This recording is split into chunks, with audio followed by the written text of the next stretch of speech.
नमस्कार, आप देख रहे हैं केकेडी न्यूज। मैं आपके साथ अधिका थपलिया। स्वागत है आप सभी का हमारे साथ इस खास कार्यक्रम में जुड़ने के लिए। मुद्दे की चर्चा में आप सभी का स्वागत है। हमारे साथ तमाम राजनीतिक दल इस वक्त यहाँ पर जुड़ रहे हैं। पहाड़ पर पुष्कर राज, देवभूमि उत्तराखंड में पुष्कर सिंह धामी ने एक बार आज फिर से जो है शपथ ग्रहण करी है, मुख्यमंत्री पद की शपथ ग्रहण करी है।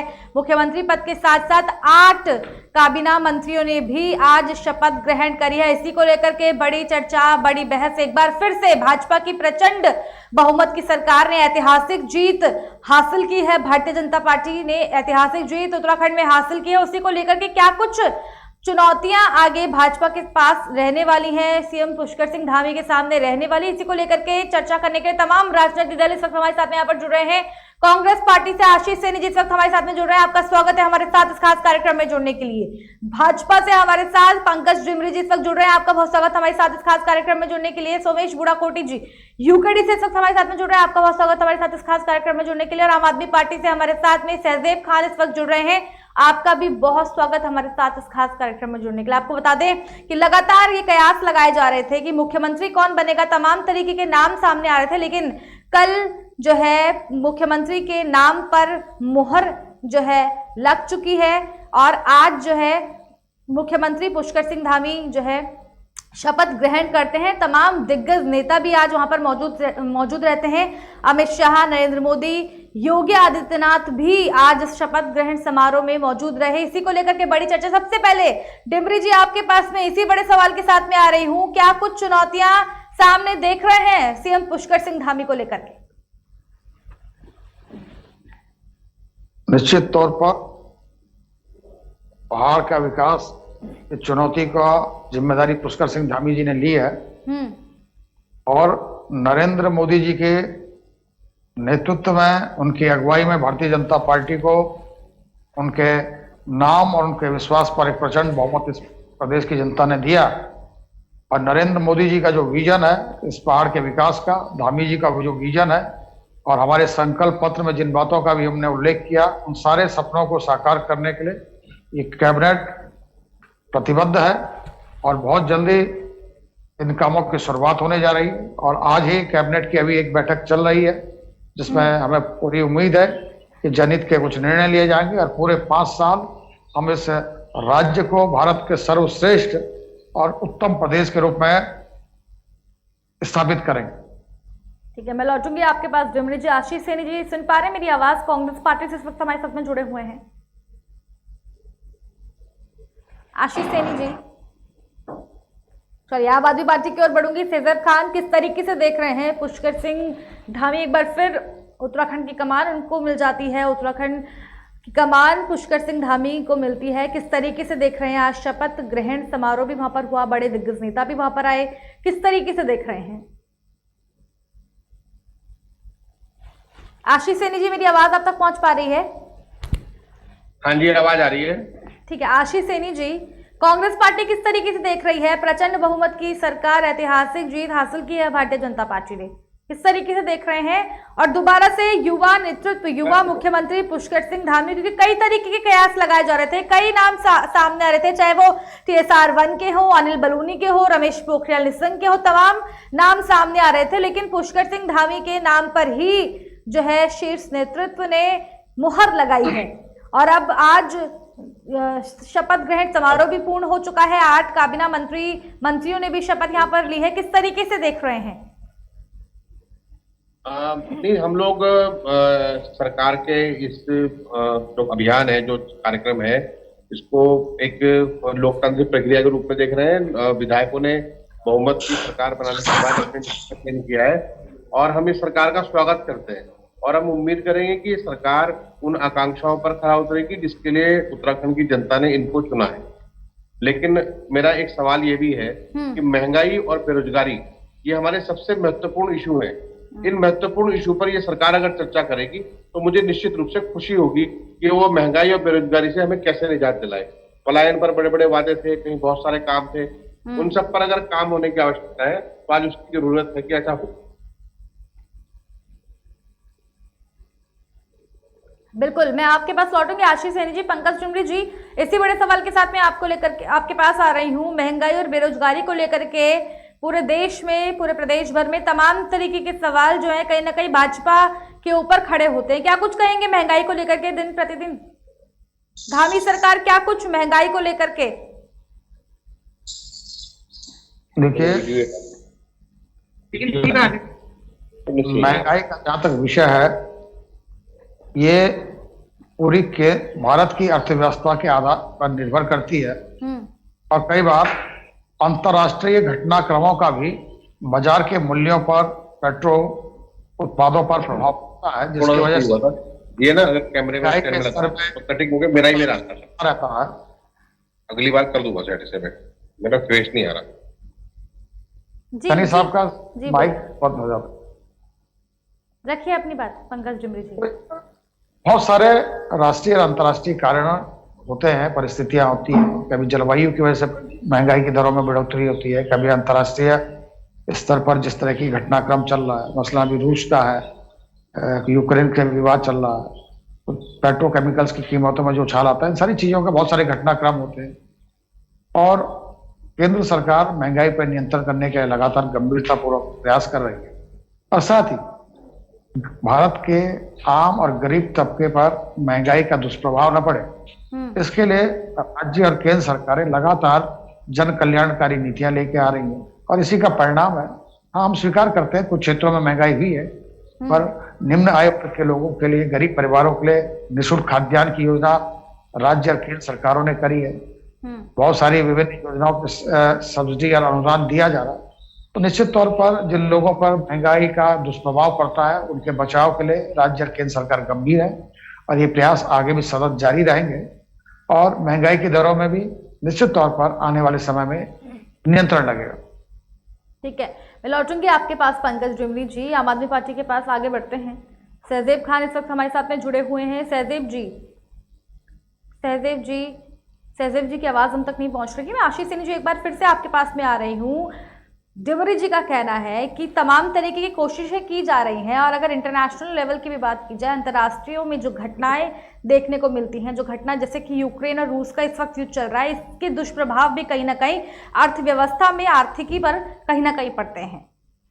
आशीष जी, फिर आ रही हूँ सहदेव खान आपके पास। नहीं, मुझे डिमरी जी का जो जवाब है बड़ा सुंदर लगा और मैं अनुरोध करूंगा किसी फिल्म डायरेक्टर से कि कॉमेडी सीन के रूप में अपनी फिल्म में जरूर लें। मुझे अगर डिमरी जी एक लाइन में बता दे कि यूक्रेन और रशिया के युद्ध का भारत पर सीधा सीधा महंगाई को लेकर क्या असर पड़ा है, मतलब किस तरह का लॉजिक, अगर इस तरह का लॉजिक दे रहे हैं तो वास्तव में आश्चर्य है कि हम पूर्ण बहुमत की डबल इंजन की सरकार और रिपीट कर रहे हैं उत्तराखंड में। आज शपथ ली है तो महंगाई और बेरोजगारी पर महंगाई और बेरोजगारी पर आप रशिया और यूक्रेन चले गए। मैं ये कह रहा हूं कि आप दो दिन लगातार आपने पेट्रोल के दाम बढ़ाए हैं। आप ये बताइए ना कि आप हिंदुस्तान की जनता को किस बात की सजा दे रहे हैं? क्या उन्होंने भारतीय जनता पार्टी के पक्ष में वोट दिया तो क्या इस बात की सजा मिल रही है उन लोगों को कि हर चीज की महंगाई? आपने सिलेंडर पे 50 रुपए बढ़ा दिए, आपने पेट्रोल पर 2 दिन लगातार, आज भी 80 पैसे पेट्रोल पर बढ़ाए गए हैं। जो हमारी शिक्षा है, उच्च शिक्षा से लेकर सामान्य शिक्षा, और सबसे अधिक बात है कोविड काल में स्कूल की जो लूट जारी रही आपकी सरकार में, हर प्राइवेट स्कूल ने अपने स्कूल के सभी छात्रों को लूटने का काम किया, जो आज भी बदस्तूर जारी है। उस पर हम आपके शिक्षा मंत्री अरविंद पांडे जी ने बहुत बड़ी बड़ी बातें कही थी और फीस एक्ट लाने की बात कही थी। मैं आपकी आलोचना करने के बजाय आपसे केवल एक चीज पूछता हूं, क्या आपकी सरकार फीस एक्ट लाएगी? जो 25,000 नौकरियां आपने निकाली थी, क्या वो नौकरियां वास्तव में पूरा अपने आप को पूर्ण रूप ले पाएंगी? या फिर गैस के सिलेंडरों के दाम में जिस प्रकार से कांग्रेस ने 500 रुपए का सिलेंडर देने का वादा किया था, क्या आप उस वादे को किसी भी स्तर तक पूरा करने का प्रयास करेंगे? और यदि इन सबके जवाब नहीं है तो आपने 2022 के चुनाव में उत्तराखंड की जनता को ठगने का प्रयास किया और आप ठगने में सफल रहे हैं।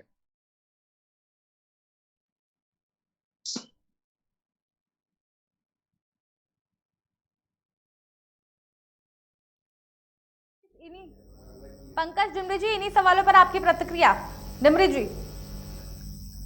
ऋतिका जी, शायद सैनी जी ने पूरी बात सुनी नहीं जी। आपका माइक रखिए अपनी बात, हम सुन पा रहे हैं आपको डिमरी जी। यहाँ बहुत नॉइस आ रहा। सैनी जी का खुला है, किसका खुला है? बहुत ज्यादा। बात करिए, अपनी बात रखिए डिमरी जी। मैं जिस सवाल पर सैनी जी ने सवाल उठाया, मैं उनको किसी यूक्रेन और रूस के युद्ध की का एक उदाहरण के रूप में दे रहा था कि मौसम, जलवायु, अंतरराष्ट्रीय कारक, बहुत सारे कारक महंगाई के पीछे होते हैं। ये माइक अगर सैनी जी का अगर म्यूट हो जाता है तो म्यूट तो यहाँ सुनाई म्यूट है उनका। आप अपनी बात रखिए, हमारे तक आपकी आवाज क्लियर आ रही है। तो एक बात तो ये थी। दूसरी बात, जहां तक गैस सिलेंडर पे राहत की बात है, हमारे सरकार के संकल्प पत्र में स्पष्ट उल्लेख है, हमने वचन दिया इस प्रदेश की जनता को कि निम्न आय वर्ग के परिवारों को वर्ष में हम 3 निःशुल्क सिलेंडर देंगे। उस पर निश्चित तौर पर गैस के बढ़ती हुई कीमतों से जिन परिवारों को कठिनाई हो रही है, उनकी समाधान के लिए हमारी सरकार वचनबद्ध है और सैनी साहब को परेशान होने की आवश्यकता नहीं है। जनता को हमने जितने अपने संकल्प पत्र में वचन दिए हैं, उन पर भारतीय जनता पार्टी बहुत गंभीरता से काम करेगी और उसके परिणाम आने वाले समय में दिखाई देंगे। डिमरी जी, 5 राज्यों में जैसे ही चुनाव खत्म हुए उसके बाद सिलसिला जारी हो गया सर, तेल की बढ़ोतरी की अगर हम बात करें। रितिका जी, आप सैनी जी, आप दोनों को इस बात समझनी चाहिए कि तेल के जो दाम है वो अंतर्राष्ट्रीय बाजार के मुक्त व्यापार व्यवस्था के आधार पर फ्लक्चुएट होते हैं। जिस तरह से उनकी परचेजिंग होती है उस हिसाब से वो रेट बढ़ते भी हैं, और अगर प्रति बैरल दाम खरीद के गिरेंगे तो उससे उसमें प्रभाव आता है और वो घटते भी है। तो पूरी बाजार आधारित व्यवस्था है, जिस प्रकार का माल खरीदा जाता है उसी अनुपातिक दृष्टि से वो बेचा जाता है। तो इसके लिए ये कहना कि इसमें सरकार ने बढ़ा दिया, चुनाव तक रोक रखा था उसके बाद बढ़ा दिया, ऐसा कहीं कुछ नहीं है। ये बाजार पर आधारित व्यवस्था पर आधारित है और जैसे ही अंतर्राष्ट्रीय कीमतों में परिवर्तन आएगा तो इसमें घटोतरी भी होगी। तो इसको चुनाव से जोड़ने की आवश्यकता नहीं कि चुनाव। डिमरी जी, लौटूंगी आपके पास। हमारे साथ आम आदमी पार्टी से सहदेव खान भी इस वक्त जुड़ चुके हैं। स्वागत है आपका। आपका संपर्क लगातार टूट रहा था सहदेव जी, बड़े सवाल के साथ। मैं पंकज जी, अपना माइक म्यूट कर लीजिए प्लीज। सहदेव जी, इसी बड़े सवाल के साथ आपके पास में आ रही हूँ पुष्कर राज को लेकर के। उत्तराखंड में एक बार जो कमान है वो फिर से पुष्कर सिंह धामी को मिल गई है। कई तरह के कयास लगाए जा रहे थे, कई नाम आखिर सामने आ रहे थे, लेकिन एक बार फिर से युवा मुख्यमंत्री, युवा नेतृत्व की सरकार किस तरीके से देख रही है आम आदमी पार्टी? माइक म्यूट है आपका, अनम्यूट करिए सहदेव खान, बोलिए सर। रितिका जी, बहुत बहुत धन्यवाद। आज आपने इसमें फिर दोबारा से मुझे जोड़ा जी। सुन पा रही हैं आप हमें क्लियर? जी बिल्कुल, रखिए। जैसा कि एक बार फिर जीत की हार होते हुए हार की जीत हुई है, तो फिर ये देखिएगा जिन्हें जनता ने नकारा उन्हें फिर बीजेपी ने लाके राजगद्दी पर संवारा। वही हिसाब है कि खटीमा से उनकी करारी हार होने के बावजूद भी वो आज शपथ ले रहे हैं। ये हमारे राज्य के लिए बहुत तौहीन की बात है। और सभी जनता ने जब जिस तरीके से पुष्कर सिंह धामी को नकारते हुए अपना मुख्यमंत्री ना बनाने के लिए उन्हें हराया है, लेकिन फिर भी ये तानाशाही है एक तरीके की कि इसका मतलब यह है कि जनता चाहती नहीं है कि पुष्कर सिंह धामी सीएम बने। उन्होंने अगर सीएम बनाना होता तो उन्हें आज खटीमा से बहुमत मिलता, जीत मिलती थी। इसी पर प्रतिक्रिया सहदेव जी, लौट रही हूँ आपके पास। इसी पर प्रतिक्रिया एक बार पंकज डिमरी जी भारतीय जनता पार्टी से हमारे बीच में है। पंकज डिमरी जी, इसी सवाल पर आपकी प्रतिक्रिया। सहदेव खान का कहना है कि खटीमा विधानसभा से जो है पुष्कर सिंह धामी जी को नकारा गया। उन्होंने कहा विधानसभा की जनता का कहना है कि हम पुष्कर सिंह धामी को उन्होंने नहीं जिताया, लेकिन ये तानाशाही रवैया है भारतीय जनता पार्टी का कि हारने के बावजूद भी मुख्यमंत्री के पद पर आज विराजमान है पुष्कर सिंह धामी। क्या कहेंगे इस बात पर? डिमरी जी, आवाज पहुंच पा रही है आप तक? डिमरी जी, लगता है संपर्क कहने का यहाँ पर टूट रहा है। सहदेव, आप अपनी बात को पूरी करिए। देखिए, जैसा कि मैं आपसे कह रहा हूं कि जब पूरी उत्तराखंड की जनता ने नहीं चाहती है कि पुष्कर सिंह धामी एक बार और 5 साल आकर हमारे उत्तराखंड का नाश करे, और देखिए अभी तक तो शपथ भी नहीं ली गई थी कि कितनी तेजी से गैस के, रसोई गैस के आपने देखा है रेट बढ़ गए हैं। और देखती चली आ रही है आप, खाने का तेल, वैसा तेल, सब चीजों पे ऑलरेडी इतनी जल्दी इन्होंने रेट बढ़ा दिए हैं, बेरोजगारी स्तर ये ऊपर ले गए हैं। अभी तो शपथ भी नहीं ली थी कि आपने रोजगार, जो बेरोजगारी इस कदर बढ़ाने की शुरुआत कर दी है, उसे लेके रसोई गैस को लेके आप देखिए 50 रुपए ऊपर बढ़ा दिए गए हैं। सुनने में आ रहा है कि 25 रुपए कमर्शियल के डीजल के बढ़ते जा रहे हैं, और भी चीजें हैं खाने पीने की। सभी चीजों पर पुष्कर सिंह धामी से कोई पूछने वाला नहीं है कि आप लोगों ने अभी तक शपथ भी नहीं ली है, तो ये बजट आपने महंगाई का कहां से पैदा कर दिया? तो इसका मतलब ये तानाशाही है बीजेपी की। बीजेपी जो चाहे वो कर सकती है, बड़े बड़े जुमले करने के बावजूद। अब आने वाला टाइम मुझे लगता है, लेकिन सहदेव जी, उत्तराखंड की अगर बात करें, 5 राज्यों में चुनाव हुए और 5 राज्यों में बीजेपी ने 4 राज्यों में अपनी सरकार बनाई है, और उत्तराखंड की बात करें तो आम आदमी पार्टी अपना खाता भी नहीं खोल पाई है। जहां पूर्ण बहुमत की सरकार बनाने की बात कर रहे थे, वहां आपने अपना एक खाता भी नहीं खोला। कर्नल अजय कोठियाल भी गंगोत्री विधानसभा सीट से हार गए, और प्रचंड बहुमत, भाजपा की सरकार को प्रचंड बहुमत मिल रहा है। इसका मतलब आप जनता ने जो निर्णय लिया है, जनाधार जो दिया है, उस पर आप कहीं ना कहीं सवाल उठा रहे हैं सर। देखिए रितिका जी, आने वाला टाइम जो, जब तक नतीजे नहीं आए थे बखूबी, तो हम ये भी देख रहे थे कि एग्जिट पोल में जितना भी हम लोग देख रहे थे, कांग्रेस का ही चाप हो रहा था। हम अनुमान लगाए हुए थे कि कम से कम 10-12 सीटें आम आदमी पार्टी को मिलेगी, और हम इसके साथ ये भी अनुमान लगाए हुए थे कि शायद एग्जिट पोल कांग्रेस को जिता दे। कांग्रेस की चाप हो रही थी यहाँ पे, उसके बावजूद भी बीजेपी सरकार बनाई है। तो इसका मतलब ये है कि कहीं ना कहीं कोई मिस्टेक है, कहीं ना कहीं कोई झोल है, कहीं ना कहीं ईवीएम की प्रॉब्लम है। यूपी से लेकर उत्तराखंड तक आप 4 राज्यों में कहीं भी देख लें, वहां पर बखूबी बीजेपी ने अपनी तानाशाही करी है, ईवीएम में घोटाले करे गए हैं। सहदेव जी, बीच में रोक रही हूँ आपको इस सवाल को लेकर के। पंजाब में अगर आम आदमी पार्टी की सरकार बनी है प्रचंड बहुमत के साथ, तो क्या पंजाब में भी कोई मिस्टेक हुई है क्या? पंजाब, मैं वही बात आपसे कह रहा हूँ, 5वीं जो राज्य है पंजाब के तौर पे, वहां पर जनता ने वहां पे बीजेपी का दांव नहीं चल पाया है, क्योंकि इसका मतलब यह है कि वहां पे उन लोगों ने बहुत अलर्ट होकर उन्होंने कार्रवाई करी है। अपना इलेक्शन जितना भी है, जनता की वोटिंग बखूबी सामने हो गई है, सामने खड़े हुए हैं। वहां पे यूपी और 4 राज्यों में बहुत ज्यादा झोल हुआ है। आपने खुद देखा है, यूपी में ट्रक भर के ईवीएम की मशीनें पकड़ी गई है। यहाँ भी जहां तक हम अनुमान लगा रहे थे कि एग्जिट पोल के द्वारा के फुल बहुमत के साथ कांग्रेस जीतने जा रही थी, लेकिन प्रचंड बहुमत की सरकार, ऐतिहासिक जीत भाजपा ने हासिल की है उत्तराखंड में, 47 सीटों के साथ में आए हैं। उसके बावजूद भी आप जनता पर, इसका मतलब आप सवाल उठा रहे हैं, अपनी सीट आप बचा नहीं पाए, और 47 सीट जो प्रचंड बहुमत की सरकार आई है उस पर आप सवाल उठा रहे हैं सिद्दीक खान जी। जनता पे हम कोई ऑब्जेक्शन नहीं उठा रहे हैं। जनता को हम आज भी बहुत ज्यादा बखूबी वो देखते हैं कि जनता ने, सहदेव जी, आप तो अपनी एक सीट नहीं बचा पाए। आपके मुख्यमंत्री का जो चेहरा था कर्नल अजय कोठियाल की सीट आप नहीं बचा पाए सर। जी, ये जो झोल है ये सिर्फ बीजेपी का है। क्या झोल है? क्यों नहीं कर रही फिर आम आदमी पार्टी? इसका खुलासा क्यों नहीं कर रही आम आदमी पार्टी? ये चुनाव आयोग से इस बात का कार्यवाही करने के लिए वो रखा जाना चाहिए, क्योंकि मुझे लगता है कि ये सारा घोटाले है। ठीक है, मैं लौटूंगी आपके पास, मैं लौटूंगी। पंकज डिमरी जी, मेरी आवाज आप तक पहुंच पा रही है क्या? जहां पर यूपी में, डिमरी जी, मेरी आवाज आप तक पहुंच पा रही है? आ रही थी, आ रही। डिमरी जी, इतना बड़ा गंभीर आरोप आम आदमी पार्टी के द्वारा आपके ऊपर लगाया जा रहा है, क्या कुछ कहेंगे? आम आदमी पार्टी का कहना है कि कहीं ना कहीं कोई घालमेल है इसके अंदर, कहीं ना कहीं कोई झोल है जो प्रचंड बहुमत के साथ उत्तराखंड में आई है। देखिए, मुझे नहीं लगता कि, मैं नहीं जानता आम आदमी पार्टी से जो बोल रहे हैं कौन है, इनका क्या राजनीतिक स्तर है, क्या शैक्षणिक पृष्ठभूमि है, परंतु ये सीधे सीधे जनता के जनादेश का अपमान करना, भारत के जो निर्वाचन आयोग है उसकी व्यवस्था का माखौल उड़ा रहे हैं। एक तरफ आप कह रहे हैं कि 3 राज्यों में ईवीएम हैक हो गई, और पंजाब में क्या हुआ भैया?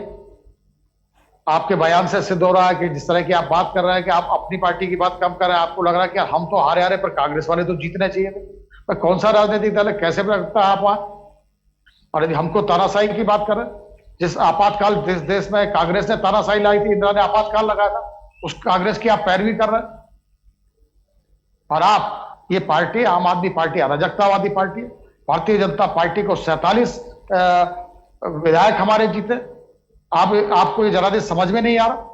प्रचंड बहुमत मिला। धामी जी को हमने मुख्यमंत्री के तौर पे चुनाव में एक नेता के तौर पे पेश किया था। आप कह रहे कि साहब इनको खारिज कर दिया। ठीक है, तकनीकी कारण से हम एक सीट हार गए धामी जी की। आपकी तो मुख्यमंत्री के प्रत्याशी की जमानत जब्त हो गई। और क्या तानाशाही इसमें क्या है? क्या ये संविधान में ऐसी व्यवस्था नहीं है? कोई व्यक्ति गैर निर्वाचित हुए क्या सदन का नेता नहीं चुना जा सकता? हाँ, उसके लिए संवैधानिक बाध्यता है कि 6 माह के भीतर उसे सदन का सदस्य बनना पड़ेगा।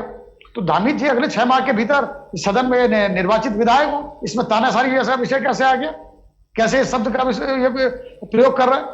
मेरा तो आग्रह कि आपने इस शब्द का वापस ले। ठीक है, लोकतंत्र में राजनीतिक दलों में आरोप प्रत्यारोप चलेंगे, बहसें होंगी, पर अरे भैया, राजनीतिक दल का सम्मान न करते हो भारत के संविधान का, भारत के निर्वाचन प्रणाली का, अगर आप इनका तो सम्मान कीजिए, लोकतांत्रिक व्यवस्थाओं का तो सम्मान कीजिए। मुझे लगता है कि जो आम आदमी के पंकज डिमरी जी की तरफ से जो आम आदमी पार्टी का कहना है, पंकज डिमरी जी आम आदमी पार्टी का कहना है कि उत्तराखंड में आम आदमी, डिमरी जी मैं लौट रही हूँ, जवाब आप ही दीजिएगा सर। आम आदमी पार्टी का कहना है उत्तराखंड में भरपूर प्यार आम आदमी पार्टी को मिल रहा था, लेकिन तभी भी सरकार बीजेपी की आ गई, तो इसमें कहीं ना कहीं झोल है। ये बिल्कुल निराधार बातें हैं। अभी इनकी पार्टी की यहाँ शुरुआत हुई है। इनकी पार्टी के लोगों को जानते नहीं। नेता की जिस व्यक्ति को मुख्यमंत्री का चुनाव चेहरा बना के लड़ा रहे थे, उस व्यक्ति की जमानत जब्त हो गई। अरे सवाल उठा रहे उस पार्टी में जिसके 5 सांसद इस प्रदेश में, जिस पार्टी के 47 विधायक जीत के आए। तो इन पे हमको सवाल उठाने से पहले भैया आम आदमी वालों को अपनी समीक्षा करनी चाहिए कि क्या कारण है, कहाँ गलतियां रही, आप क्यों जनता ने खारिज कर दिया।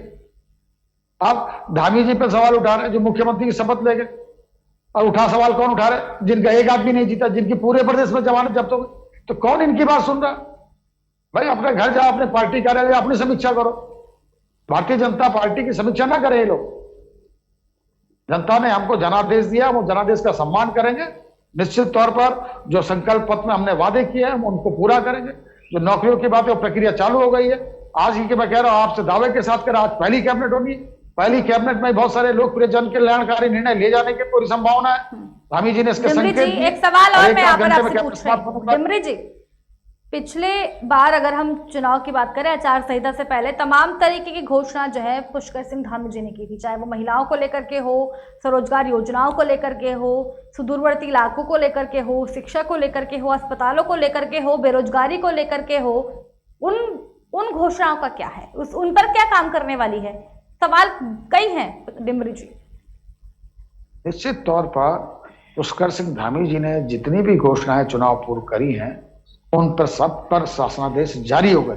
ये पुष्कर सिंह सरकार की विश्वसनीयता थी, जिसके दम पर सरकार ने पुनः भारतीय जनता पार्टी चुनाव में विजयी हुई। तो उसका एक प्रमुख कारण यह है कि पुष्कर सिंह धामी जी ने जितनी घोषणाएं करी उतनी सारी घोषणाओं के शासनादेश 1 महीने के भीतर जारी में।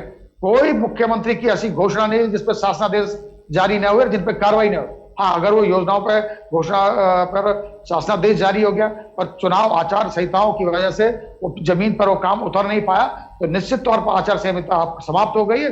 द्रुत गति से सारी घोषणाओं पर एक एक घोषणा पे अमल होने वाला है, और निश्चित तौर पर आगे और भी नई घोषणाएं की, और भी नई कल कल्याणकारी योजनाएं की।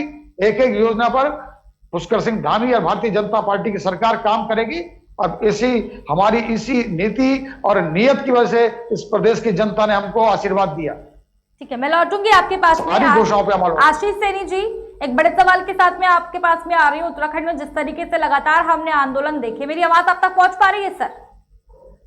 हाँ जी, आवाज आ रही है। आशीष सैनी जी, एक बड़े सवाल के साथ में आपके पास में आ रही हूँ। जिस तरीके से पूरे उत्तराखंड में हमने आंदोलन देखा, चाहे वो युवाओं का हो, चाहे वो महिलाओं का हो, चाहे वो बेरोजगार युवाओं का हो, या जिनको रोजगार, जिनके पास में रोजगार है उनकी तनख्वाह समय पर नहीं मिल रही है, उपनल कर्मचारियों की बात की जाए, मनरेगा कर्मचारियों की बात की जाए, वहीं उस दौरान जैसे ही पुष्कर सिंह धामी मुख्यमंत्री बनते हैं उसके बाद तमाम तरीके की घोषणाएं होती है। लेकिन सवाल वही है, क्या वो घोषणाएं अब पूरी हो पाएंगी?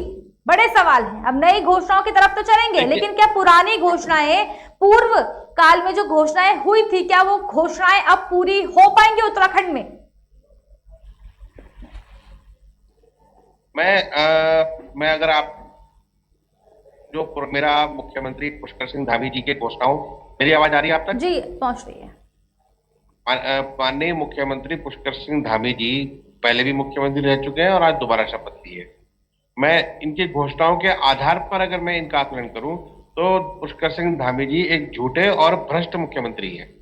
नंबर एक, इन्होंने खनन प्रेमी मुख्यमंत्री के रूप में अपना चेहरा उतारा और अवैध खनन को बढ़ावा देने का बिल्कुल दिन रात काम कराया, जिसके लिए ये बदनाम भी थे और इसी कारण से चुनाव हारे हैं। दूसरा जो कारण है कि मुख्यमंत्री ने लगातार झूठ बोले भारतीय जनता पार्टी के दबाव में, और आपके भाजपा ने इनसे लगातार झूठ बुलवाए। मुख्यमंत्री जो चुनाव हारे सर, आशीष सैनी जी, आपके मुख्यमंत्री जो चुनाव हारे वो किस कारण से हारे? जिस कांग्रेस के मुख्यमंत्री डेनिस की काली के इस तरह के अटकल आरोप आपके झूठे आरोपों की वजह से जनता ने आपको नकारा है। सैनी साहब, आपके इन पटांग बयानबाजियों की वजह से, इस तरह के झूठे आरोपों की वजह से कांग्रेस को, प्रदेश सरकार को नकारा गया। खनन के आरोप लगे हैं, पूरे अवैध खनन को बढ़ावा दिया है मुख्यमंत्री ने। मुख्यमंत्री के कार्यालय से खनन की अवैध गाड़ियां छुड़वाई गई हैं। आप झूठा आरोप बता रहे हैं उन्हें। ये नहीं कि उत्तराखंड की जनता ने आपको चुन के भेज दिया। और आपको बता दूं, इन्होंने रितिका जी सुनिए मेरी बात, आंगनबाड़ी कार्यकर्तियों की तनख्वाह बढ़ाई गई थी, सैलरी बढ़ाई गई थी और बहुत बड़ा कार्यक्रम देहरादून में किया गया, बहुत दूर दूर से बसों में इकट्ठा करके लाया और उसी वक्त उनके अकाउंट में ट्रांसफर किए और तालियां बजवाई। और आज उस घटना को 4 महीने पिछले एक समय बीत चुका है, 1 रुपया उत्तराखंड की आंगनबाड़ी कार्यकर्तियों को नहीं मिला, जिनको आंगनबाड़ी बहन कहकर संबोधित करते थे। इन्होंने धोखा देने का काम किया है। आंगनबाड़ी कार्यकर्त्री सरकारी तंत्र का, शासन तंत्र का सबसे निचला पायदान है, जो हर योजना को एग्जीक्यूट करने का काम करता है। और आज उसके साथ क्या व्यवहार कर रहे हैं? क्या भारतीय जनता पार्टी को समर्थन नहीं दिया आंगनबाड़ियों ने? क्या इनको वोट नहीं दी होगी? तो ये ऐसा दुर्व्यवहार क्यों कर रहे हैं उनके साथ? और फिर ये बात करते हैं कि हमारा शासन सुशासन के रूप में चल रहा है। मुझे शर्म आती। ठीक है आशीष जी, सरकार के एक सवाल मैं आपसे पूछ रही हूँ, आपने ये तो बता दिया। आशीष जी जवाब आप ही दीजिएगा, तमाम तरह के सवाल हैं, हम डिमरी जी से पूछेंगे भी। सवाल ये है, जिस तरीके से आपने बता दिया कि पुष्कर सिंह धामी खनन प्रेमी है इसलिए वो हार गए, लेकिन पिछले कार्यकाल की बात की जाए, हरीश रावत 2 सीटों से हार जाते हैं, इस बार भी हरीश रावत हार जाते हैं, इस बार आपके प्रदेश अध्यक्ष हार जाते हैं, इस बार आपके सूर्यकांत धस्माना हार जाते हैं। वो क्या, उनका क्या हारने का कारण है आशीष जी? उनके हारने का कारण अवैध खनन नहीं है। कौन सा? वो किसी अन्य कारण होंगे, लेकिन अवैध खनन कराया, भ्रष्टाचार कराया, इस कारण से नहीं हारे हैं। उनके हारने का कारण दूसरे हो सकते हैं, लेकिन क्या हार जाना नहीं? बीजेपी के मुख्यमंत्री, एक मिनट आशीष जी, बीजेपी के मुख्यमंत्री के हारने का कारण आपको पता है, लेकिन अपने मुख्यमंत्री के हारने के कारण आपको नहीं पता सर? नहीं, हमारे यहाँ मुख्यमंत्री का कैंडिडेट घोषित नहीं किया गया। पिछली बार हरीश रावत जी हार गए, नहीं आपके बड़े नेता हार गए, गणेश गोदियाल हार जाते हैं, आपके हरीश रावत हार जाते हैं, सूर्यकांत धस्माना हार जाते हैं, आपके बड़े नेता। इनमें से तो कोई मुख्यमंत्री बनता। और अगर पूर्व मुख्यमंत्री की बात की जाए, हरीश रावत पिछली बार भी 2 सीटों से हार गए, लेकिन इस बार उनकी बेटी चुनाव जीती है ना उसी सीट से, और उन्होंने प्रदेश सरकार के मंत्री को चुनाव हराया है। लेकिन वो तो हार गए ना सर। क्षेत्र जहां लेकिन हरीश रावत तो 14,000 वोटों से हार गए इस बार। नहीं, तो हरीश रावत की बेटी उसी सीट से चुनाव जीती है जिस सीट से उन्होंने हराया था मुख्यमंत्री को। ये बात क्या परिवर्तन के रूप में नहीं देख रहे? मैं आशीष सैनी जी, मैं हरीश रावत की बेटी अनुपमा रावत की बात नहीं कर रही हूँ, मैं हरीश रावत की बात कर रही हूँ। पिछली बार 2 सीटों से हार गए, उसका कारण आपको क्यों नहीं पता? क्योंकि बीजेपी के मुख्यमंत्री क्यों हार गए, इसका रीजन आप यहाँ पर बता रहे हैं। और पिछली बार 2 सीटों से हरीश रावत हार गए, उसका कारण आपको नहीं पता। इस बार हरीश रावत हार गए, आपको कारण नहीं पता। गणेश गोदियाल हार गए, आपको कारण नहीं पता। कैंट विधानसभा से सूर्यकांत धस्माना हार गए, आपको ये कारण नहीं पता। मैं बता रहा हूँ ना, अब मैं आपको धन्यवाद दूंगा कि आप मुझे सही मुद्दे पर लेकर आए। हमारे कांग्रेस के नेताओं के हारने का एकमात्र कारण है धार्मिक ध्रुवीकरण और भाजपा की जो दुष्प्रचार है, जो झूठ है, जो ठग वाली नीति है, इसके कारण से हम हारे हैं। हम किसी गलत काम के कारण से नहीं हारे, लेकिन भारतीय जनता पार्टी 48 सीटों का बहुमत लेने के बावजूद भी आज भी उसी भ्रष्ट मुख्यमंत्री को बनाया, जो मुख्यमंत्री बनाया उसी व्यक्ति को जो खनन के आरोप पर जनता ने हराकर भेजा है। आज भी आंगनबाड़ियों के अकाउंट में तनख्वाह नहीं आई। आज भी जो 25,000 नियुक्तियां हैं वो सारी की सारी लटकी पड़ी है, उनका कोई भविष्य नहीं है। जहां 4 महीने में कोई नियुक्ति प्रक्रिया आगे नहीं बढ़ पाई, तो आगे मुझे उम्मीद नहीं है कि 5 साल में भी बढ़ पाएगी। ठीक है, मैं लौटूंगी आपके पास आशीष सैनी जी। पंकज डिमरी जी, इसी बड़े सवाल के साथ मैं आ रही हूँ। कांग्रेस पार्टी का एक गंभीर आरोप आपके ऊपर, धार्मिक ध्रुवीकरण के कारण कांग्रेस पार्टी कहीं ना कहीं हारी है, क्या कहेंगे इस पर डिमरी जी? देखिए, तुष्टीकरण की राजनीति का इतिहास कांग्रेस का रहा है और इस देश की जनता समझ गई है कि कांग्रेस तुष्टीकरण की राजनीति करती रही है। अभी खुद इनके कुछ नेता बोले, ये तो कारण कुछ और बना रहे। इनके नेता तो कुछ बोल रहे थे, प्रीतम सिंह जी तो कुछ कह रहे थे सैनी जी की वो मुस्लिम यूनिवर्सिटी की एक बात चल रही थी, उसकी वजह से चुनाव आ रहे, उस बारे में नहीं जानकारी आपको क्या है? अभी आप बात कर रहे थे हरीश रावत हार के, कोई बात नहीं, उनकी बेटी जीत गई। तो ये तो परिवार की पार्टी है। वहां राहुल प्रियंका सोनिया की बात है, यहाँ हरीश रावत की बेटी है, कोई बात नहीं, बेटी जीत गई। इन्हें 70 में से 51 कांग्रेस यार है, किसी को उसका मजाल नहीं है। सैनिक बड़ी तसल्ली है, हर की बेटी चुनाव जीत। अरे परिवार की पार्टी है, ये ऊपर से तक है। भ्रष्टाचार तुष्टीकरण की राजनीति कांग्रेस अब खत्म होने पे आ गई है। और यहाँ प्रदेश में नहीं, पूरे देश में G23 का सैनी जी सुन लीजिए, मैंने आपको इंटरप्ट नहीं करा। सैनी जी सुन लीजिए, आपके सैनी जी आप राजनीति में आरोप लगते हैं और आदमी को अपना स्तर भी देखना चाहिए, जिस पे आरोप लगा उसका जानकारी भी होनी चाहिए, तो थोड़ा सा उसका ध्यान रखिएगा। पर बात चल रही है तो उस पर बात कीजिए, मुद्दे से हटेंगे तो मैं तुरंत जवाब दूंगा। आपने परिवारवाद की बात की, बिल्कुल परिवारवाद की बात की, आपकी पार्टी कैसे दिया? आपको इसी बात से तसल्ली होती है? आपको अपने 70 विधायकों में से 51 विधायक आपको हारे, आपको मलाल नहीं है, आपको खुशी अनुपमा जीत गई। तो आपकी पार्टी का संस्कार क्या? आप में है सोनिया गांधी की पार्टी, अब वो राहुल की पार्टी, पप्पू की पार्टी, प्रियंका की पार्टी, ये कांग्रेस का शब्दों को सहमत रखिए। की राजनीति कांग्रेस करती है, भ्रष्टाचार की राजनीति कांग्रेस करती है, और बड़ा अफसोस है जनता लगातार नकार, उत्तर प्रदेश में नकार दिया, उत्तराखंड में नकार दिया, पंजाब में नकार दिया। एक करके बोलेंगे। सबक लेने को कांग्रेस कर रही है, इसी हालत इनका गड्ढे में एक करके बात करेंगे। नहीं, इनके पास सब्जेक्ट नहीं, बड़ी गिरी हुई बातें करते हैं, बड़े छोटे स्तर की बात करते हैं, तमीज नहीं है बात करने की। मैं आप आरोप लगा रहा हूं कि खनन प्रेमी मुख्यमंत्री कह रहा हूं, तो क्या मुख्यमंत्री खनन में लिप्त है अथवा नहीं है? मुख्यमंत्री जी ने कांग्रेस की सरकार के समय पे तमाम खनन माफिया प्रदेश में सक्रिय था, तमाम सरकारी अधिकारियों पे खनन माफियाओं के हमले होते थे।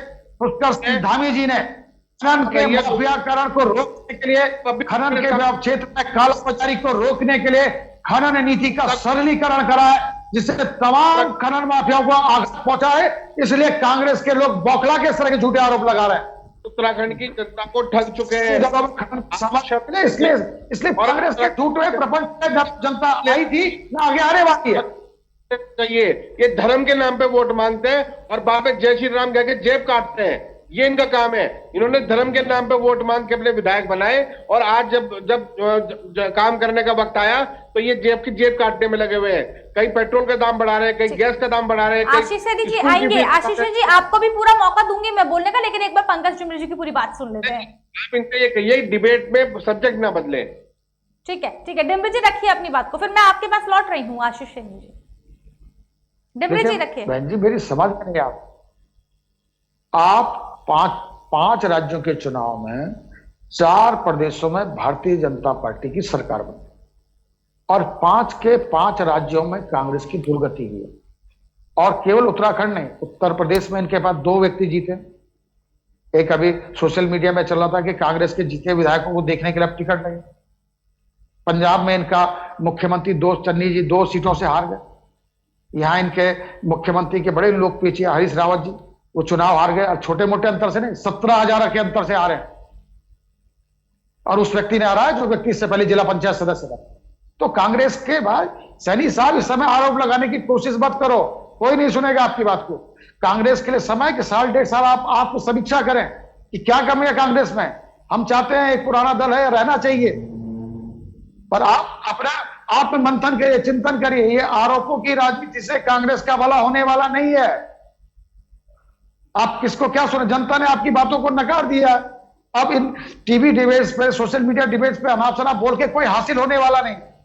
अपने पार्टी के कार्यालय में बैठिए, आप समीक्षा कीजिए कि क्या तुष्टीकरण कांग्रेस करती है कि नहीं करती, क्या कांग्रेस ने भाई भतीजावाद करा है कि नहीं करा, क्या कांग्रेस ने भ्रष्टाचार करा है कि नहीं करा, क्या कांग्रेस वंशवाद की राजनीति कर रही है कि नहीं कर रही। और ये सवाल मैं ही नहीं उठा रहा, गुलाम नबी आजाद उठा रहे हैं सवाल को, कपिल सिब्बल उठा रहे हैं इसके सवाल को। आपके 23 बड़े प्रमुख नेता कांग्रेस के, जो प्रदेशों के मुख्यमंत्री रहे, केंद्र में मंत्री रहे, वो मिलकर के सवालों को उठा रहे हैं। तो इस समय कांग्रेस को बीजेपी या अन्य दल पे आरोप नहीं लगाना चाहिए। कांग्रेस को पहले अपना घर सुधारना चाहिए, उस पर जाके विचार करना चाहिए, तब जाके कांग्रेस जिंदा रह सकती है। अन्यथा जिस तरीके की स्थिति जनता ने जिस तरह से नकारा है, आने वाले समय में टॉर्च लेके भी इस देश में घूमेंगे तो कांग्रेस नहीं दिखाई देगी। ठीक है, लौटूंगी आपके पास डिम्बी जी। आशीष सैनी जी, इन सभी बातों पर आपकी प्रतिक्रिया, अपनी बात रखिए।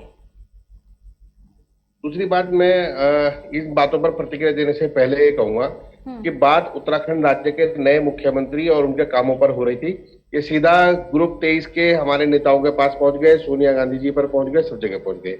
लेकिन इन्होंने अपने खुद के प्रधानमंत्री से नहीं पूछा कि महोदय, आप उत्तराखंड में शपथ ग्रहण समारोह में कुछ नया कुर्ता पहनकर आए हैं, तो आपने पेट्रोल और डीजल और गैस के दाम क्यों बढ़ा दिए महाराज?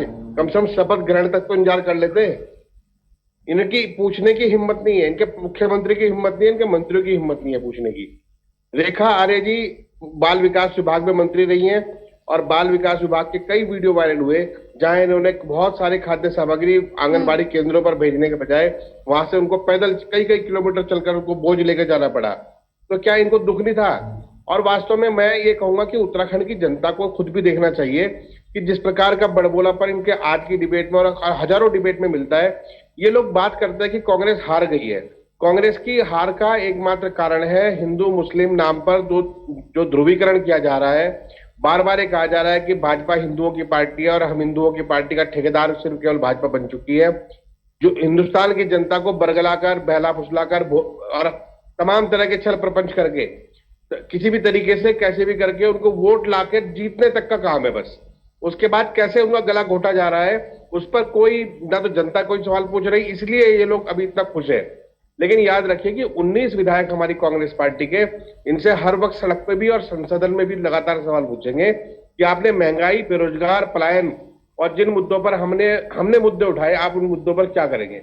यदि ये मुद्दे नहीं करेंगे तो हमारा काम देखिए लोकतांत्रिक प्रक्रिया है, जनता को जागरूक करने का रहेगा। अगर टीवी चैनल पर बहस करके भी हम अपने लोगों को जागरूक कर सकते हैं तो करेंगे, हम घर जाकर भी करेंगे, हम सड़क पर उतरकर भी करेंगे। लेकिन सच्चाई ये है कि महंगाई ने कमर तोड़ दी है। आज बच्चों को पढ़ा पाना मुश्किल हो पा रहा है और हायर एजुकेशन से लेकर नर्सरी क्लास तक की फीस बढ़ाने में लगे हुए हैं। देखिए, नुकसान केवल जनता का हो रहा है और आज जनता अपने शरीर से रिश्ते हुए खून और पसीने की कमाई को बर्बाद होते हुए देख रही है। लेकिन इनके हिंदू मुस्लिम एजेंडे में इतना फंस चुकी है। मेरे कई मित्र ऐसे हैं जो जब मुझसे व्यक्तिगत रूप से बात करते हैं वो कहते हैं कि ठीक है, कांग्रेस पार्टी आएगी तो बहुत अच्छे काम करेगी। लेकिन इस वक्त देश में ये हिंदू और मुस्लिम का जो जहर बहल गया है, केवल इसी आधार पर इनकी सत्ता आती है, इनके विधायक चुने जाते हैं। अभी इन्होंने कहा कि हरीश रावत के सामने उत्तराखंड की जनता ने एक जिला पंचायत सदस्य को चुनाव जिताया है, वो जिला पंचायत के सदस्य चुनाव जीत गए हैं, उन्होंने हरीश रावत जी को चुनाव हराया है। हम ये मानते हैं कि उत्तराखंड की जनता का निर्णय सर्वोपरि सर्वमान्य है। लेकिन ये लाल कुआं की जनता का, मैं ये कहूंगा कि निर्णय गलत निर्णय है। उनके हितों की आवाज उठाने वाले व्यक्ति को नकार कर उन्होंने एक ऐसे व्यक्ति को चुना जो उनकी आवाज पर एक शब्द बोलने के लायक भी नहीं है। ठीक है आशीष जी, वक्त इस डिबेट को खत्म करने का हो गया है। बहुत बहुत धन्यवाद आपका हमारे साथ इस खास कार्यक्रम में जुड़ने के लिए। कांग्रेस पार्टी से आशीष सैनी जी हमारे साथ मेरे, आपको बहुत धन्यवाद हमारे साथ इस खास कार्यक्रम में जुड़ने के लिए। पंकज डिमरी जी भारतीय जनता पार्टी से हमारे साथ में जुड़े, आपका बहुत धन्यवाद हमारे साथ इस खास कार्यक्रम में जुड़ने के लिए। सहजेब खान आम आदमी पार्टी से हमारे साथ में जुड़े, आपका बहुत धन्यवाद हमारे इस खास कार्यक्रम में जुड़ने के लिए। देखने वाली बात यह होगी पुष्कर सिंह धामी किस तरीके से अपनी चुनौतियों को पूर्ण करते हैं, किस तरीके से आगे बढ़ते हैं। क्योंकि पहाड़ों की अगर बात की जाए, चाहे शिक्षा की बात की जाए, चाहे स्वास्थ्य विभागों की बात की जाए, कई तरह के सवाल हैं क्योंकि वहां पर इंफ्रास्ट्रक्चर से लेकर अस्पतालों के अंदर शिक्षा शिक्षा की अगर हम बात करें, शिक्षकों तक एक इंफ्रास्ट्रक्चर से लेकर सभी चीजों पर ध्यान देने की कहीं ना कहीं जरूरत है। देखने वाली बात होगी पुष्कर सिंह धामी कितना इस पर खरा उतरते। बहुत बहुत धन्यवाद आप सभी का हमारे साथ इस खास कार्यक्रम में जुड़ने के लिए। खास कार्यक्रम में केवल इतना ही, बने रहिए हमारे साथ, देखते रहिए केकेडी न्यूज।